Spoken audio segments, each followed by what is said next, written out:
કેટલાક એમ કે છે કે આ કળિયુગ છે અને કેટલાક એમ કે છે કે હવે તો કે છે બહુ સારું આવવાનું છે અને ભગવાનનું અવતરણ થઈ ગયું છે, સત્યુગ આવવાનું છે અને ભગવાનનું અવતરણ થઈ ગયું છે.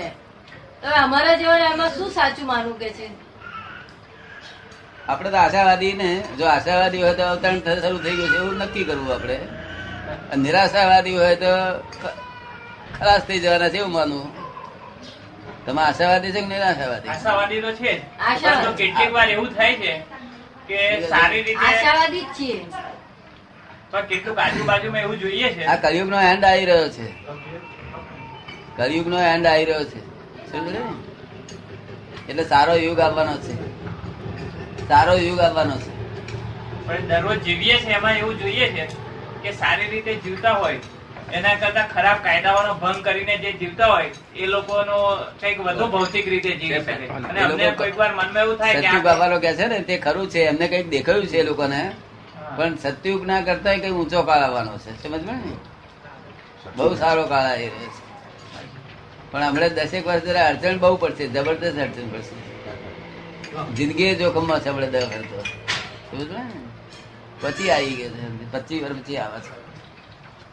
બીજું શું પૂછવાનું છે આપણે?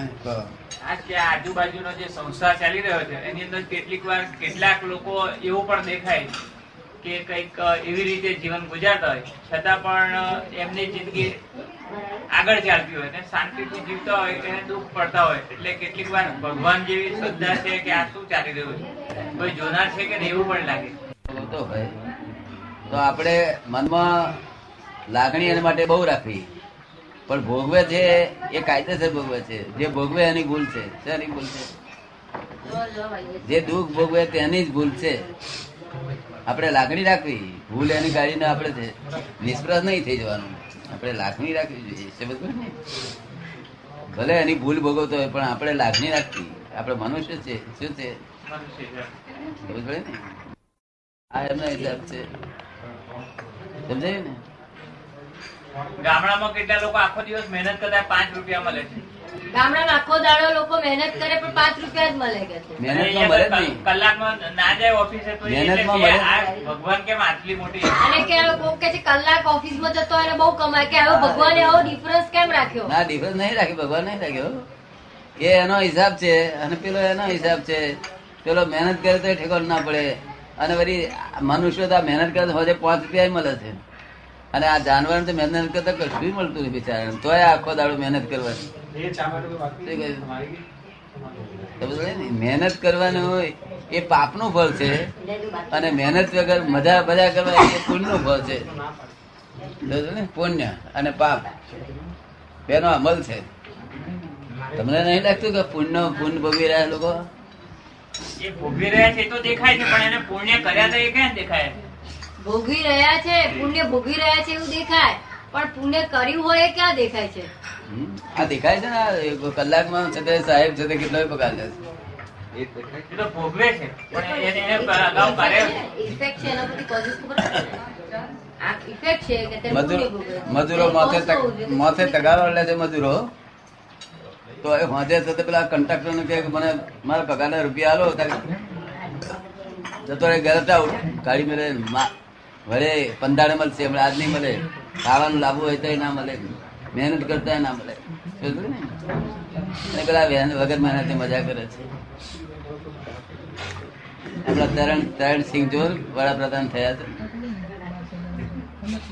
આ હિન્દુસ્તાન લોકો થવા દેવા છે ને, પણ એનું પૂન જાગ્યું છે, એ પૂન પરવારી જશે, પાછું દાહી જશે. પુણ્ય કરવું. પુણ્યમાં પુણ્ય એટલે શું કે આ જીવ માત્ર માં ભગવાન રહેલા છે. રિલેટિવ વ્યૂ પોઈન્ટ થી આ ખોખા દેખાય છે, અને રિયલ વ્યૂ પોઈન્ટ થી ભગવાન દેખાય છે. ભગવાન બધામાં રહેલા છે. હવે એ ભગવાન રહેલા છે ને આપણે ઝાડને કાપીએ તો ભગવાન છે તો તમારું પાપ બંધાયું. અગર માછલા કાપીએ, શાકભાજી કાપીએ, માણસોને મારીએ તો પાપ બંધાયું. ભગવાને શું કહ્યું કે બધા લોકો નિષ્પાપ રહી શકે એમ નથી, માટે એમ કહ્યું મનુષ્યને મારશો નહીં, મનુષ્યને દુઃખ દેશો નહીં, મનુષ્યને ત્રાસ આપશો, બીજી જગ્યાએ છે તો ચલાવી લેશે. બરાબર ને? માનવ ધર્મ સાચવો કે છે. માનવ ધર્મ સાચવે તો બહુ પુણ્ય એવું થાય. માનવ ધર્મ સાચવે ને તો બહુ પુણ્ય એવું થાય. અને માનવ ધર્મ એ પશુતા વાપરે છે એટલે પાપ બંધ થાય છે ને. પાછળ તને દેખાતી અણહક નું ભોગવી લેવા તૈયાર કરવું અહીંયા કોઈ ઘણા અમદાવાદમાં ઘણા ઘણા અણહક નું ભોગવી લેવા તો એ બધું પાપ નું ફળવાનું. એ આવતા બપા જાનવરો થશે, ગધેડા થશે, ભેંસો થશે, બળદ થશે, લોકો મજૂરોનું કામ લાગે ને, ખેડૂતોને કામ લાગે ને, એ શેઠિયા અમદાવાદના શેઠિયા. પાછળતા કરી છે પછી નહીં આવવાની. તમને સમજાયું ને? મારે સમજાયું, પણ મારે એક સવાલ એવો થાય છે કે આ બધું કેમ ઊભું થયું, કેમ છે? કારણ ક્યાંથી થયું કે એક મજૂર મહાજન છે, મજૂર મહાજનના પક્ષમાં મારા છોકરાઓ અને હું આ સત્યની બાબત જન્મમાં દેખાય કે નહીં? કોઈએ પુણ્ય કર્યું હોય એનું ફળ એને મળ્યું તે આ જન્મમાં દેખાય કે નહીં? દેખાય ને. સારી રીતે એક બોલ બોલે ને એમ કે 3000 ગાંઠડી તે કાલે 7 લાખ રૂપિયા નફો મળ્યો, ખબર આવી જાય. એ તો એને પુણ્યનું ફળ ભોગ્યું એવું હું માનું છું. હે પુણ્ય કર્યું એનું ફળ પણ એને અગાઉ પુણ્ય કર્યું છે એ તો અત્યારે જે દેખાય છે પુણ્ય એ તો એને ભોગવ્યું કે છે. ભોગવ્યું તે આપણે જોઈએ કે છે, પણ એને જે કર્યું તે આપણને ખબર કેવી રીતે પડે એમ? આ કર્યું તે ખબર ના પડે. આ જે કરી રહ્યો છે કે નહીં, આ જે પુણ્ય ભોગવતો હોય, પુણ્ય ભોગવવું એટલે શું? એને તે ગાડીઓ હોય, મોટરો હોય, બંગલા હોય, નોકરો ચાકરો હોય, ઘેર બહેરા છોકરા સારા હોય, તો ને તે આપણે સમજીએ કે સાહેબ પુનસારી લાગે છે, એને સમજ પડે ને. પણ આખો દાડો કઈથી લઈ લઉં, કઈથી બેવું કરવું, આખો દાડો કરતા નહીં તો આ ગયા અવતાર પુણ્ય ભોગવે છે ને નવા આવતા અવતારનું પાપ ઉભું કરી રહ્યો છે. શું કરી રહ્યો છે? આવતા અવતાર પાપ ઉભું કરી રહ્યો છે. શું કરે છે? અને આ ગરીબ પ્રજા કેટલાક સામાન્ય વર્ગના માણસ હોય છે તે ગયા અવતારની પુણ્ય ઓછું હોય છે એટલે પાપ જરા અડચણ પડે છે, અડચણ વ્યવહારમાં અડચણ પડે છે, પણ છતાં અંદરથી વિચારો સારા સજ્જનતા આવે છે અને કેમ ધર્મ કરવું, લોકોને કેમ હેલ્પ કરવું, તો આપ તો બહુ ઊંચી પુણ્ય બંધાય છે.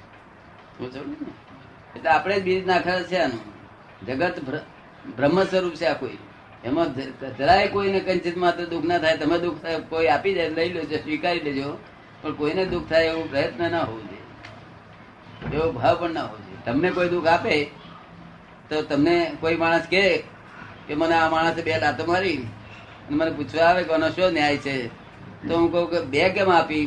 એને પૂછ્યા કે ભાઈ બીજી 2 3 આપ કહે. હું કઈ નવરો છું એવું કે છે પાછો. શું કે?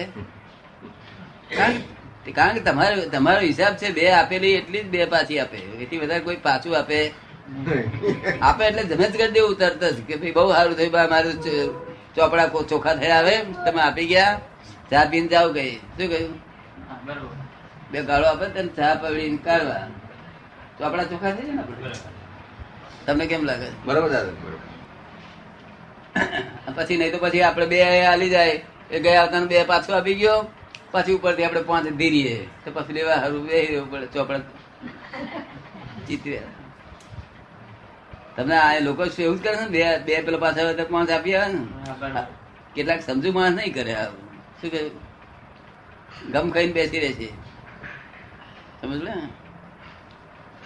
વેર ના વધારે, પેલું વેર વધ્યા જ કરે.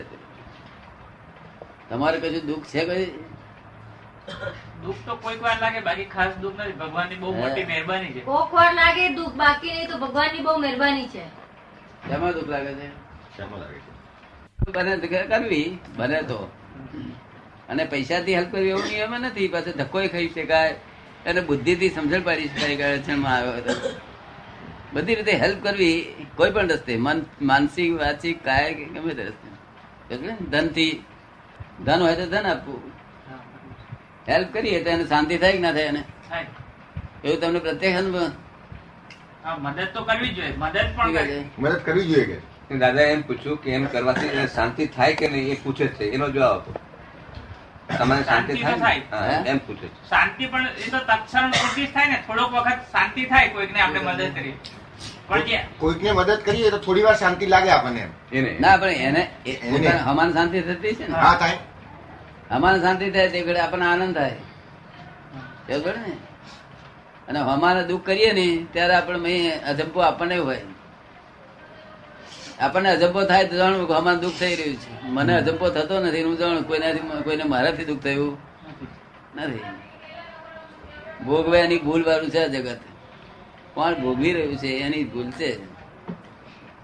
એક ફરો આપણી સમજમાં આવી જાય એટલે આપણે કઈ ભોગવટો આવે તો આપણે સમજી જવાનું કે આ કોઈને આક્ષેપ આપવા જેવું નથી, આ મારી જ ભૂલ છે, તો એનો ઉકેલ આવશે ને. તો ઉકેલ નહીં આવે. જો તમે આક્ષેપ આપશો કે તમે મને આમ કર્યું કે પસંદ હોય છે તો વધ્યું, તમારે શું કરવું છે? વધારે બધું વધારે વાંધો નથી. અમે ના ના કહીએ. તમે ના નાખો, હું તો તમે નાખો કારણ કે હું તો સમર્પિત થયો પછી મારું રહ્યું જ ક્યાં?